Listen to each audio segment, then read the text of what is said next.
ఒరేయ్, నువ్వు నా ఫ్రెండు అని చెప్పడానికే సిగ్గుగా ఉంది.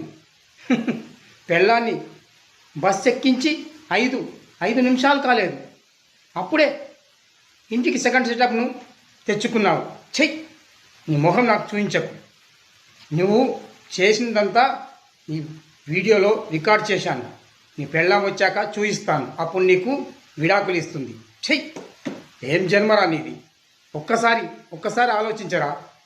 నీ పెళ్ళాం కూడా నీలాగే ఎవరితోనో ఎంజాయ్మెంట్కు వెళ్ళిపోతే నువ్వు ఏం పీకుతావు కనుక.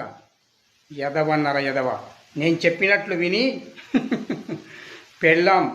పెళ్ళాన్నే నమ్ముకో. పెళ్ళాం అంటే దేవత. నేను చెప్పినట్లు వింటే నేను మంచి విషయాలే చెప్తున్నాను. నా మాట నమ్ము. నేను ఇక్కడ జరిగిందంతా నీ పెళ్ళానికి చెప్పను. అందుకే నేను చెప్పినట్టు